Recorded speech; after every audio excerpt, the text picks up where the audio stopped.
What's up, Tax and Tech crew? Today we're tackling something that's been bugging us for way too long. Tech myths. From charging habits to PC performance. There's a lot of information floating around the internet like malware in a sketchy download. So in today's video, we're calling out the biggest tech myths that need to die in 2025 permanently. And trust me, some of these are going to ruffle a few RGB feathers. But no worries. No face cam, no fluff, just straight facts. Let's crush these myths. Texans Tech style. This myth has been around since the Nokia brick era. Let your phone die completely before charging it, or the battery gets ruined. This is completely wrong. This myth comes from the nickel cadmium batteries, which suffer from memory effect. They'd quote unquote forget their full capacity.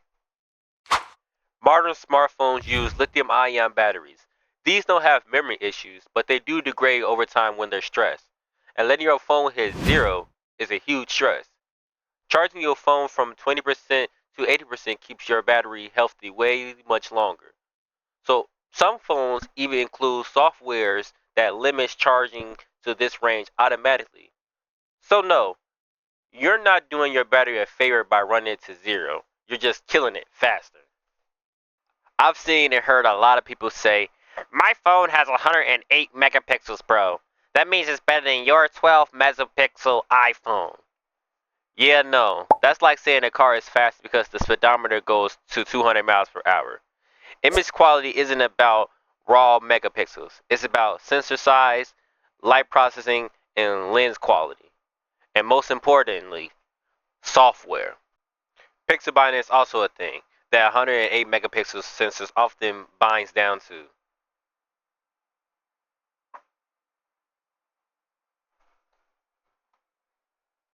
Pixel bending is also a thing that 108 megapixel sensors often bends down to 12 megapixels in practice to improve image clarity.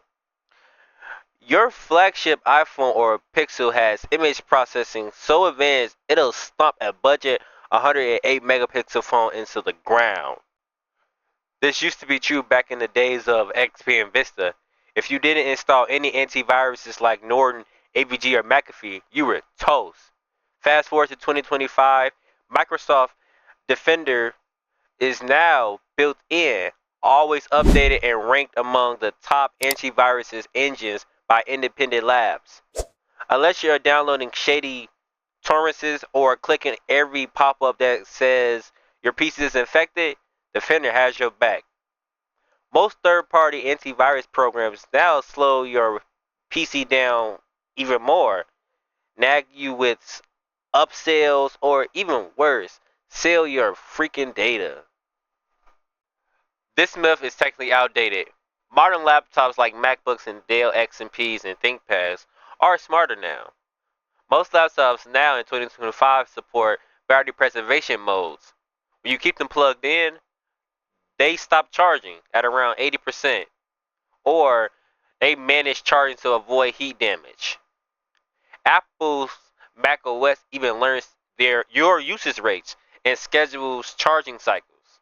So yes, leaving your laptop plugged in 24/7 on an old machine might hurt the battery, but in 2025, that's a concern unless you're using a decade-old laptop that you don't have to worry about. This one is everywhere. Just add more RAM and it'll fix your slow PC or laptop. Sure, if you have a laptop and you do a lot of multitasking and it doesn't have a lot of RAM, yes, getting more RAM will increase your speed and your capability of multitasking. But if you have a slow laptop, adding RAM doesn't help.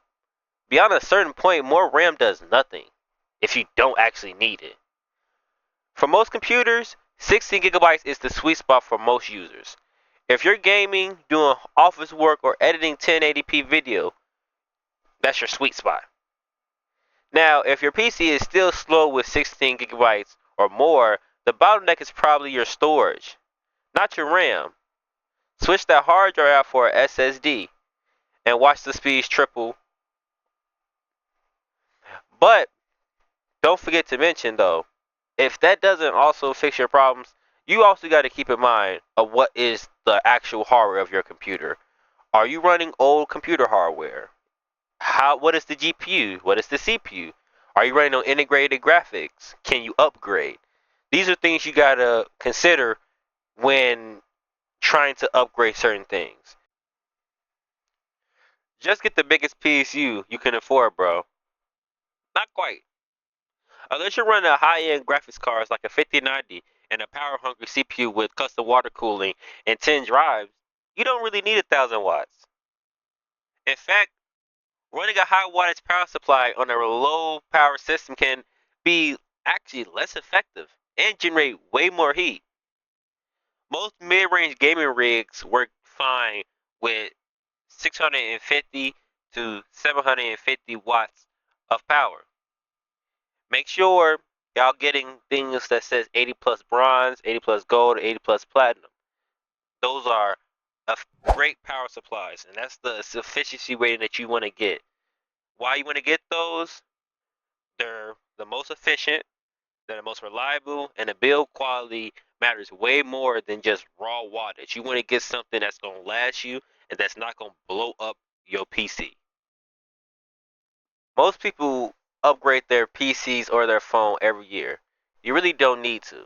That shiny new model might have minor upgrades. If your current phone or PC works perfectly fine, just stay with that. Manufacturers want you in the upgrade loop, and especially now because it's not a lot of performance jumps from year to year, especially in phones. Unless your needs have changed drastically, like you're gaming at higher resolutions or editing at 8K, hang on to your hardware. It's better for your wallet and the planet. For PCs, it's pretty easy to upgrade. You can find used parts to upgrade your PC. But for phones, you gotta basically get a whole new phone because you can't add more storage to a phone. So you have to get a whole new phone. At that point, just stay with your phone. And if you need more hardware for your computer, just get something used. Either another CPU or graphics card. Yes, macOS is more secure than Windows by default, but it's not invincible. There are Trojans, spyware, phishing attacks that work on macOS. In fact, as Macs have gained market share, they've become bigger targets. You still need to use common sense and don't click sketchy links and install unverified apps. Keep your system up to date so you don't have to worry about any security breaches that may come about. VPN ads love to tell you using a VPN makes you invisible. But here's the truth, it does hide your IP, but not your identity. If you're logged into Google, Facebook, or Amazon, guess what? They still know who you are. VPNs are good at bypassing region blocks and encrypting data on public Wi Fi. But they are not magic cloaks.